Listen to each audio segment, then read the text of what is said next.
college graduate, wouldn't even stop to talk to the average kid. The type of Latina I'd sit and contemplate marriage with.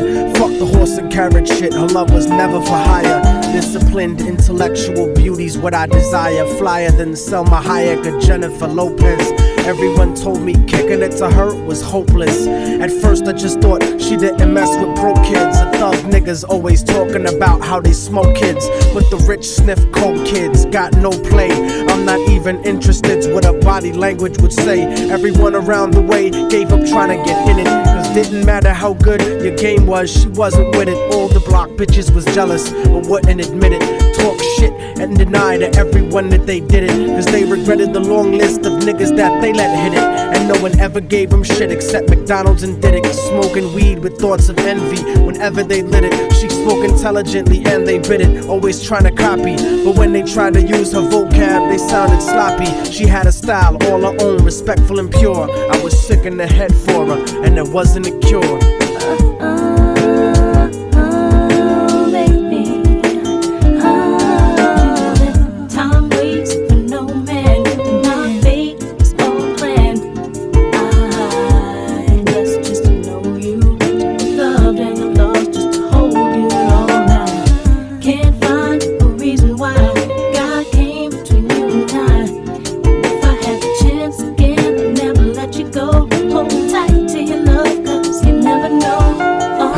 Brown and beautiful, yet empty and sad. I used to talk to her occasionally and she was glad that I wasn't just another nigga trying to get in it. So every now and then we'd stop and talk for a minute. I didn't have a gimmick, so the minutes turned to hours. On her birthday, I gave her a poem with flowers. Then I took her out to dinner after her cousin's baby shower. We talked about power to the people and such. We spent more time together, but it was never enough. I never tried to sneak a touch or even cop a feel. I was too interested in keeping it real, perfectly honest and complete. She would always call me cariño and never technique. Bought me a new book to read every 2 or 3 weeks, forever changing the expression of my thoughts when I speak. It was because of her I even deaded all of my freaks. She convinced me to stop hanging out on the streets, to stop robbing and stealing from people like you. Instead I took her out to the Apollo and the Bronx Zoo, Museo del Barrio and the Metropolitan too. Got to the point where I was either with her or my crew. So I decided one day to tell her my feelings was true. I couldn't live without her, so I told her face of my fears. But honey's only response was a face full of tears. She could only sob hysterically, holding me tight.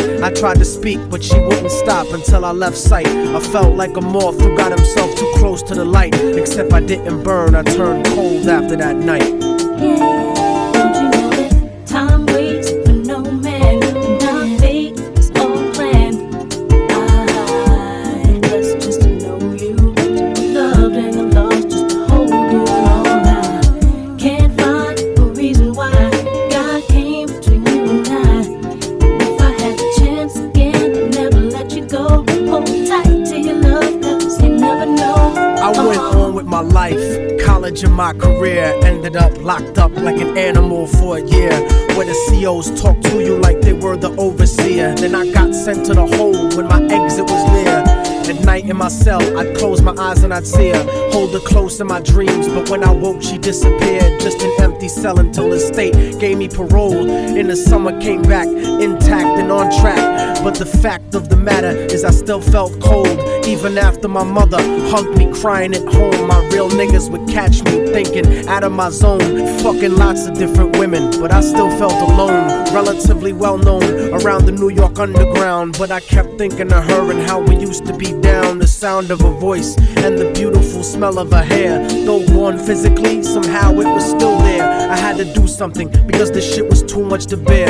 So I went and visited the building where she used to live. The world looks a lot different after you do a bid. Your way of life done changed, while primitive minds are still stuck in the same game. Like her cousin who was on the corner slinging cocaine, stepped in the lobby and tapped the button next to her last name. Her mom buzzed me up and hugged me up like a mother order, but her facial expression changed when I asked about her daughter. No man, not fate is all planned. I blessed just to know you, to be loved and I'm lost just to hold you all. I can't find a reason why God came between you and I.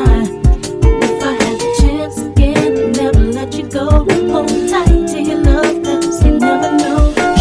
that there was a note for me that was left behind, and she had left it there, waiting for such a long time. I was inclined to ask about it, but she brought it up first. I saw a tear swelling up in her eye, and then she cursed. She told me where the letter was, and I started thinking the worst. Reversed my position, stepped over and opened the door, and sure enough, there was an envelope with my name on the floor. Nobody loves you more than me, cariño's what the letter said. By the time you get to read this, I'll probably be dead. But when you left in '97, a part of me went to heaven. I thank God at least I got to know what love really was. But it hurt me to see what true love really does. Cause even though we never made love, you were all that there was. It was because I loved you so much that I had to make you leave. You made me doubt the way I thought, you made me wanna believe. And then I slipped up and I let you get close to me. It was hard to not be openly when people spoke to me. This was not the way I thought my life was supposed to be.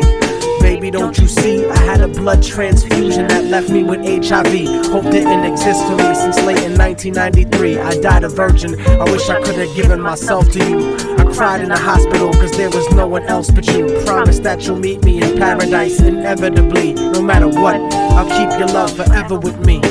What happened for the rest of the day is still a blur, but I remember wishing that I was dead instead of her. She was buried on August 3rd. The story ends without a sequel, and now you know our technique. Don't fucking fall in love with people. Hold the person that you love closely if they're next to you. The one you love, not the person that simply has sex with you. Appreciate them to the fullest extent, and then beyond, cause you never really know what you got until it's gone.